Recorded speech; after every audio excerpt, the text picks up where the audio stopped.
Welcome back to another module of H2 Economics. In this module, Module 5, we'll be exploring the supply and demand. This is the very basic of your H2 microeconomics. It is one of the most important chapters and it is crucial for your fundamental understanding. In this video, we'll be looking at the demand curve and the law of demand. So what is demand? Demand is the desire by consumer for a good backed by willingness and ability to pay for the good. Hence, whenever we discuss demand, we actually mean effective demand. Effective demand is the quantity of good or service that consumers are willing and able to buy at a given price in a given time period. So the law of demand states that there is an inverse relationship between price and quantity demanded, ceteris paribus. This will be illustrated in the demand curve.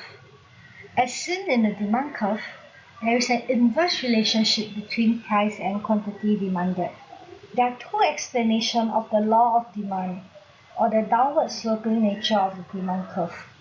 Firstly, the law of demand can be explained by the law of diminishing marginal utility. Marginal utility is the additional satisfaction derived from consuming the additional unit of good per period of time. And as more and more units of a good are consumed per unit of time, the additional satisfaction, also known as the utility, derived from the consumption of each successive unit will decrease. And this will lead to demand curves being downward sloping. Let me give you an example. Let's say you are a huge fan of jelly bean. If you eat one jelly bean at a time, the utility that you derive from purchasing the jelly bean is quite high.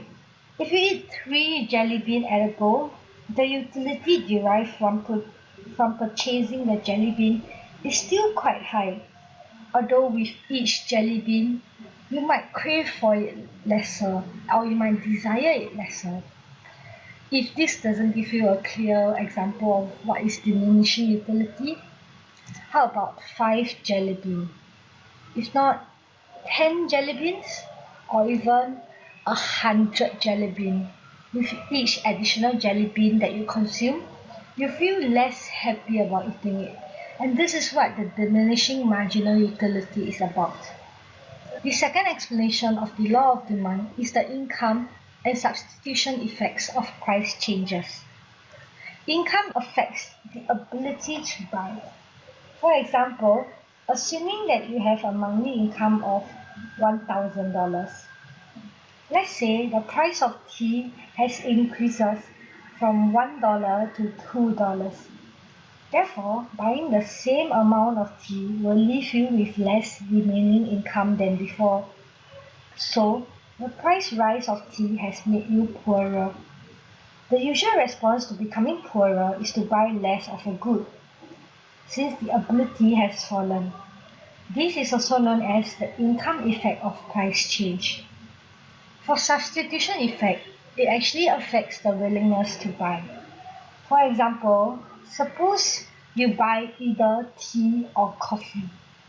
If the price of tea goes up, but the price of coffee stays the same, you might be more inclined to buy coffee.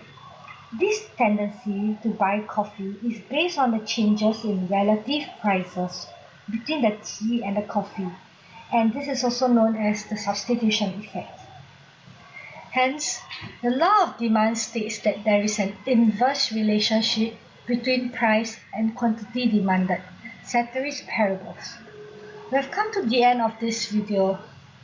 Thank you.